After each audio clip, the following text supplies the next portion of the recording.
Y continuamos leyendo a Roger Penrose en su apartado que dice: el extraño papel del tiempo en la percepción consciente.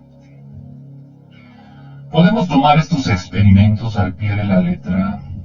Si es así, parece que estamos conducidos a la conclusión de que actuamos completamente como autómatas.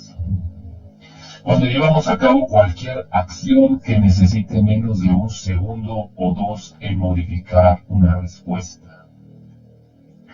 Sin duda, la conciencia es de acción lenta comparada con otros mecanismos del sistema nervioso. Yo mismo me he encontrado en ocasiones observando inútilmente cómo mi mano cierra la puerta del coche un instante después de haber preparado en alguna cosa que hubiera querido recoger del interior del coche. Y mi orden voluntaria para detener el movimiento de mi brazo actúa de forma preocupantemente lenta. Demasiado lenta para detener el cierre de la puerta, pero se requiere un segundo o dos para esto. Me parece poco probable que esté involucrada una escala de tiempo tan grande. Por supuesto, mi percepción consciente del objeto dentro del coche, junto con mi supuesta libre voluntariedad del orden o de la orden para detener mi mano, podrían haber ocurrido perfectamente después de ambos sucesos. Quizá la conciencia es, después de todo, un espectador que no experimenta más que una acción repetida del drama en que es.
Esto es Roger Penrose, y en su capítulo Los retardos temporales de la conciencia. A continuación deseo describir dos experimentos que se han realizado en sujetos humanos y que parecen tener implicaciones notables para nuestras consideraciones sobre este punto. Estos tienen que ver con el tiempo que necesita la conciencia para actuar y ser activada. El primero de estos concierne al papel activo de la conciencia y el segundo a su papel pasivo. Consideradas juntas, estas implicaciones son aún más sorprendentes. El primero fue realizado por H.H. Kornhuber y colaboradores en Alemania en 1976. Dick Grotzinger y Kornhuber en 1976.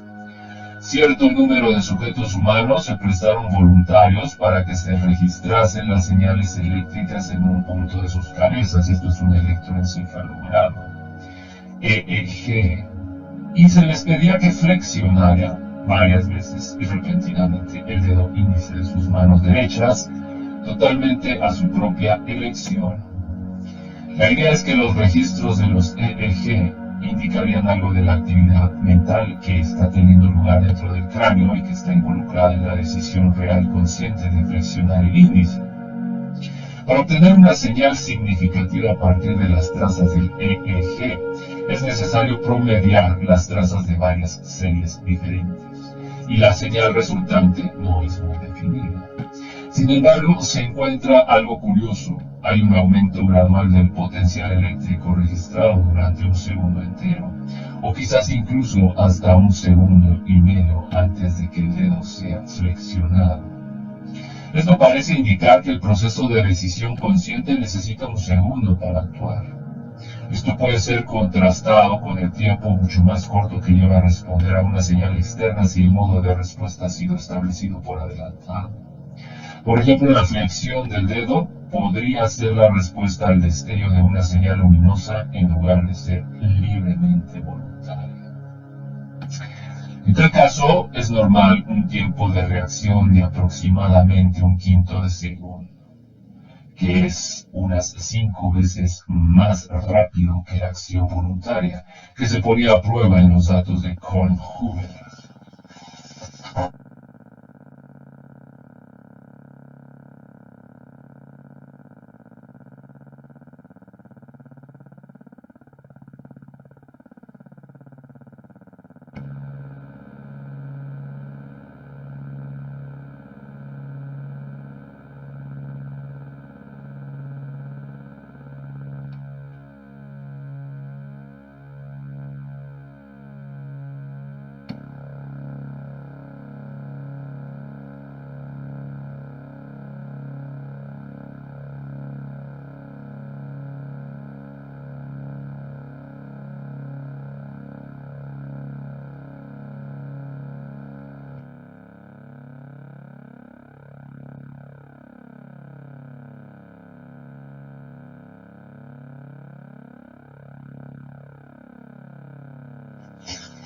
En el segundo experimento, Benjamin Libet de la Universidad de California, en colaboración con Bertrand Feinstein del Instituto Neurológico del Monte Sion, en San Francisco, ponían a prueba sujetos que tenían que sufrir intervención quirúrgica en el cerebro por alguna razón que no tuviera relación con el experimento y que consintieron en tener electrodos colocados en puntos del córtex somatosensorial del cerebro.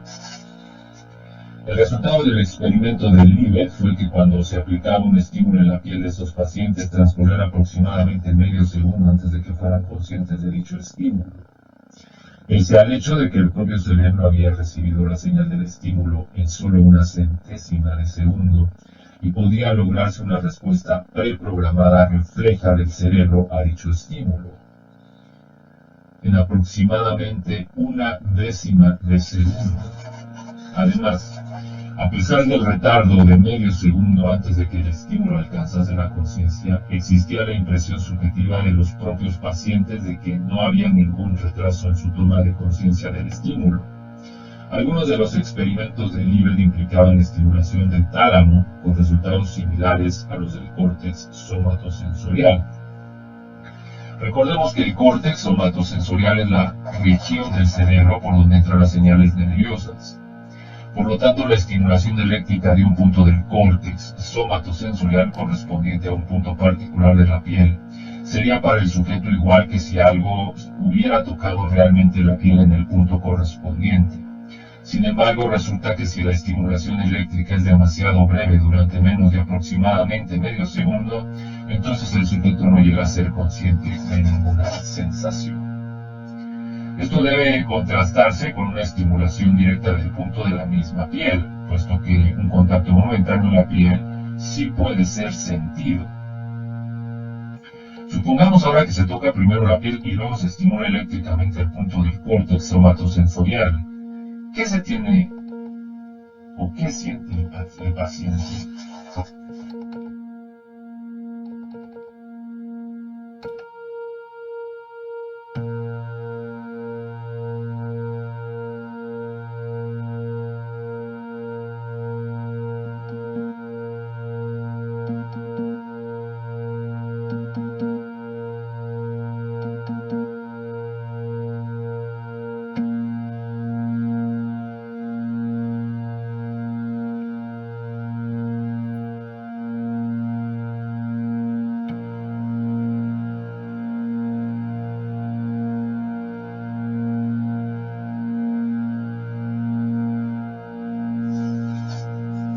Si la estimulación eléctrica se inicia aproximadamente un cuarto de segundo después de tocar la piel, entonces el contacto en la piel no se siente en absoluto.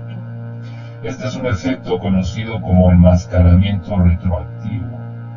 De algún modo, la estimulación del córtex sirve para impedir que la sensación normal de contacto en la piel sea sentida conscientemente.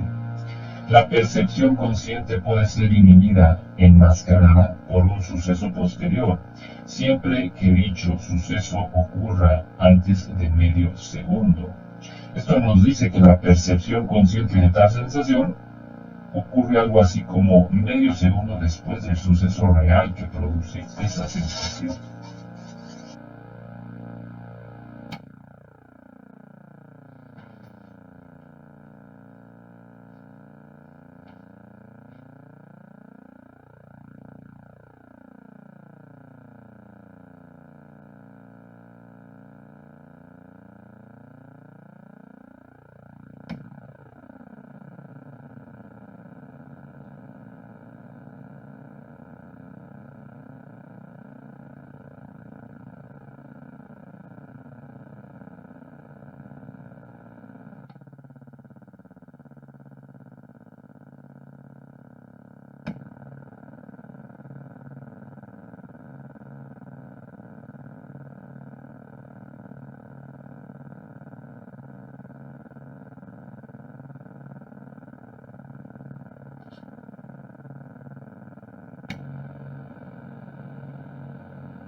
Sin embargo, no parece que seamos conscientes de un retardo temporal tan largo en nuestras percepciones.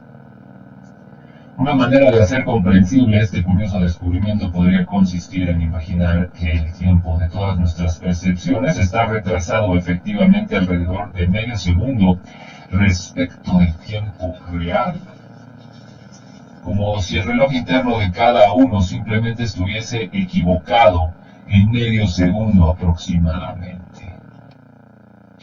Quizá algo de esta naturaleza queda corroborado en una segunda parte del experimento de Linet, en donde él iniciaba primero una estimulación eléctrica del córtex, continuando esta estimulación durante un intervalo mucho mayor de medio segundo y tocando también la piel mientras seguía esta estimulación, aunque menos de medio segundo después de su inicio. Tanto la estimulación cortical como el contacto con la piel se percibían por separado y resultaba claro para el sujeto cuál era cada uno. Sin embargo, cuando a uno se le pregunta qué estímulo ocurrió primero, el sujeto respondía que fue el contacto en la piel, pese al hecho de que la estimulación cortical se inició mucho antes. Por lo tanto, el sujeto parece remitir la percepción del contacto en la piel hacia atrás en el tiempo en aproximadamente medio segundo. Sin embargo, parece que esto no es simplemente un error global en el tiempo internamente percibido, sino una readaptación de la percepción temporal de los sucesos. Pues la estimulación cortical, suponiendo que se perciba realmente no más de medio segundo después de su inicio, no parece estar remitida hacia atrás de esta forma.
A partir del primero de los experimentos anteriores, parece deducirse que la acción consciente necesita algo así como un segundo o un segundo y medio antes de poderse llevar a cabo, mientras que según el segundo experimento la conciencia de un suceso externo no parece ocurrir hasta medio segundo después de que haya tenido lugar el suceso. Imaginemos lo que sucede cuando respondemos a algún acontecer externo imprevisto. Supongamos que la respuesta es algo que requiere un momento de contemplación consciente.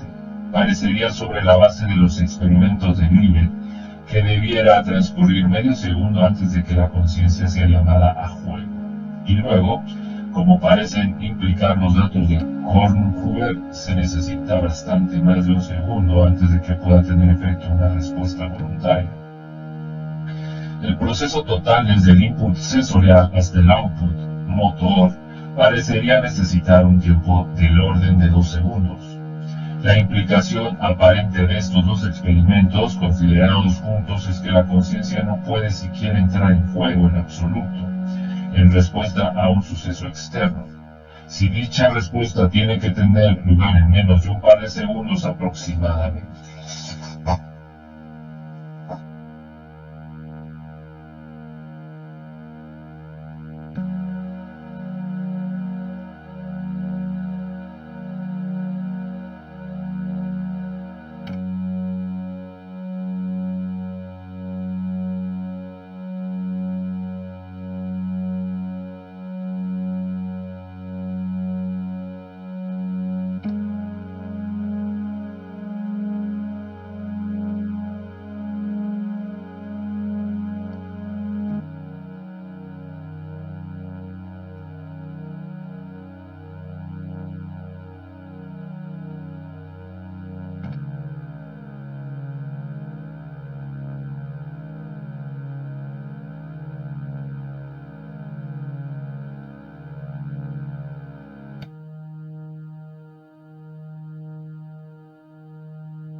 Ahora, continuando con nuestros temas musicales, vamos a seguir leyendo a Roger Penrose en un apartado donde habla acerca de un ejemplo extremo, que es la capacidad de Mozart para captar de golpe una composición musical entera, por larga que pueda ser. Debemos suponer, por la descripción de Mozart, que este golpe contenía la esencia de la composición entera, para que el intervalo de tiempo real, en términos físicos ordinarios de este acto consciente de percepción, no fuera en modo alguno comparable con el tiempo que se necesitaría para ejecutar la composición. Podríamos imaginar que la percepción de Mozart habría tomado una forma completamente diferente, quizá distribuida especialmente como una escena visual o toda una partitura musical desplegada. Pero incluso una partitura musical necesitaría un tiempo considerable para ser leída, y dudo mucho que la percepción de Mozart de sus composiciones pudiera haber tomado inicialmente esta forma, o seguro que lo habría dicho. La escena visual parecería más próxima a sus descripciones, pero como con las más comunes de las imágenes matemáticas que me son personalmente más familiares, dudaría mucho que existiera algo semejante a una traducción directa de la música en términos visuales. Me parece mucho más probable que la mejor interpretación de golpe de Mozart debe tomarse musicalmente, con las connotaciones característicamente temporales que tendría la audición o ejecución de una pieza musical. La música consiste en sonidos cuya ejecución lleva un tiempo definido, el tiempo que en la descripción real de Mozart permite que mi imaginación me deje oírla. Oigamos la cuádruple fuga en la parte final del Arte de la Fuga de Johann Sebastian Bach. Nadie a quien le guste la música de Bach puede evitar el quedar conmovido cuando la música se detiene después de 10 minutos de ejecución, precisamente tras la entrada del tercer tema.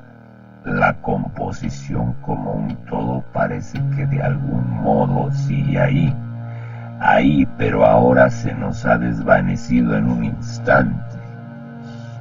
Bach murió antes de poder completar la obra y su partitura se detiene simplemente en ese punto, sin ninguna indicación escrita sobre cómo pensaba continuarla, pero empieza con tal seguridad y completo dominio que resulta imposible imaginar que no tuviese la esencia de la composición entera en su cabeza, en ese mismo instante. Tendría necesidad de tocarla en su totalidad para sí mismo en su mente, al ritmo de ejecución normal, ensayando una y otra vez más a medida que se le ocurrían las diferentes mejoras. No puedo imaginar que lo hiciera de esta forma. Al igual que Mozart, él debió haber sido capaz de concebir de algún modo la obra en su totalidad, con la intrincada complejidad y sentido artístico que exige la escritura fugada, evocada toda a la vez. Pero la cualidad temporal de la música es uno de sus ingredientes esenciales. ¿Cómo es que la música puede seguir siendo música si no se está ejecutando en tiempo real? La concepción de una novela o una historia podría presentar un problema comparable, aunque aparentemente menos enigmático. Pero la comprensión de la vida entera de un individuo necesitaríamos contemplar diversos sucesos cuya adecuada apreciación parecería requerir su actualización mental en tiempo real. Pero no parece que esto sea necesario. Incluso las impresiones de los recuerdos de nuestras propias experiencias extendidas en el tiempo parecen estar de algún modo tan comprimidas que virtualmente podemos revivirlas en un instante de rememoración. Hay quizá una estrecha similitud entre la composición musical y el pensamiento matemático. La gente podría suponer que una demostración matemática se concibe como una progresión lógica en donde cada paso se sigue de los que le precedían. Pero es apenas probable que la concepción de un nuevo razonamiento proceda de esta forma. Existe una globalidad y un contenido conceptual aparentemente vago que son necesarios en la construcción de un argumento matemático. Y esto puede guardar poca relación con el tiempo que pareciera necesitarse para apreciar completamente una demostración presentada serialmente. Supongamos entonces que aceptamos que el ritmo y la progresión temporal de la conciencia no concuerda con el de la realidad física externa. ¿No estamos en peligro de llegar a una paradoja? Supongamos que haya incluso algo vagamente teleológico en los efectos de la conciencia, de modo que una impresión futura pueda afectar a una acción pasada. Nos llevaría esto con seguridad a una contradicción como las implicaciones paradójicas de las señales más rápidas que la luz que consideramos. Y precisamente descartamos en nuestra discusión hacia el final del capítulo 5. Quiero seguir que no hay necesariamente una paradoja por la propia naturaleza de lo que estoy sosteniendo, que realmente consigue la conciencia. Recuérdese mi propuesta de que la conciencia es en esencia visión de una verdad necesaria y que puede representar un tipo de contacto real con el mundo platónico de los conceptos matemáticos ideales. Recuérdese que el mismo mundo platónico es intemporal.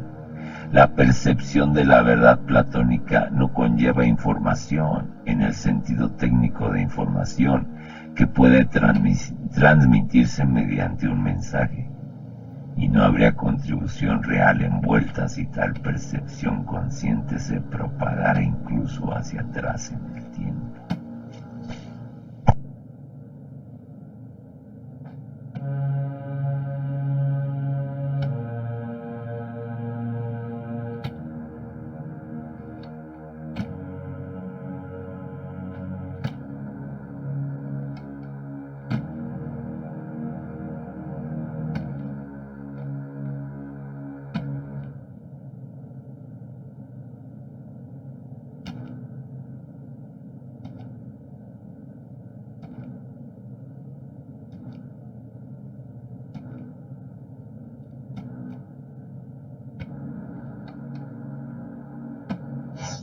A partir del primero de los experimentos anteriores, parece deducirse que la acción consciente necesita algo así como un segundo o un segundo y medio antes de poderse llevar a cabo, mientras que según el segundo experimento la conciencia de un suceso externo no parece ocurrir hasta medio segundo después de que haya tenido lugar el suceso.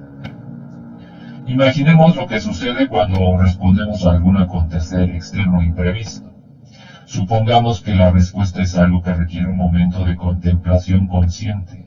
Parecería sobre la base de los experimentos de Libet que debiera transcurrir medio segundo antes de que la conciencia sea llamada a juego. Y luego, Como parecen implicar los datos de Kornhuber, se necesita bastante más de un segundo antes de que pueda tener efecto una respuesta voluntaria. El proceso total desde el input sensorial hasta el output motor parecería necesitar un tiempo del orden de 2 segundos. La implicación aparente de estos dos experimentos considerados juntos es que la conciencia no puede siquiera entrar en juego en absoluto, en respuesta a un suceso externo. Si dicha respuesta tiene que tener lugar en menos de un par de segundos aproximadamente.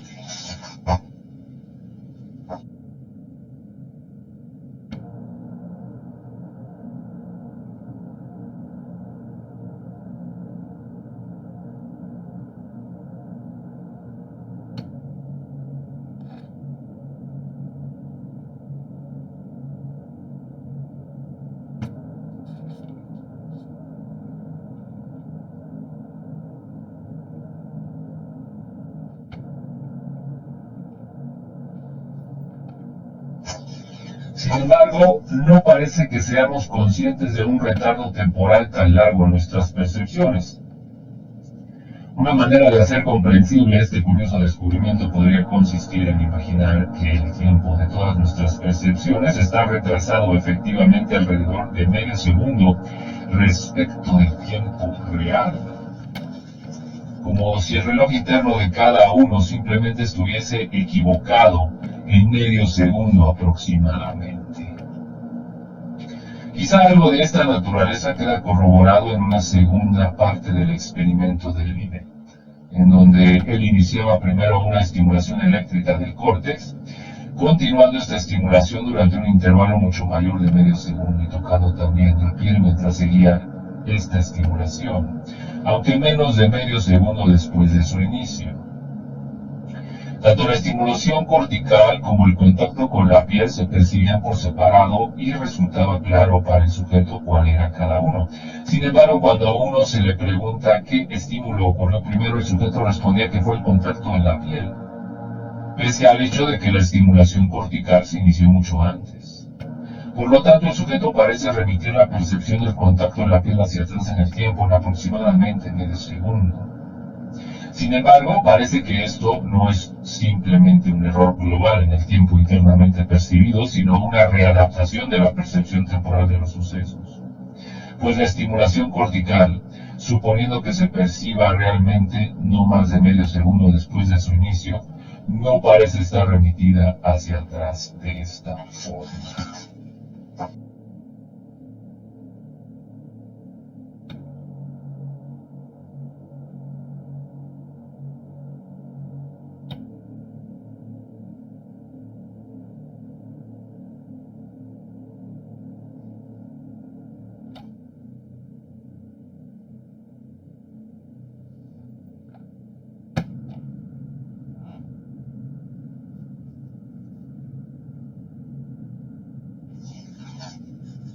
Si la estimulación eléctrica se inicia aproximadamente un cuarto de segundo después de tocar la piel, entonces el contacto en la piel no se siente en absoluto.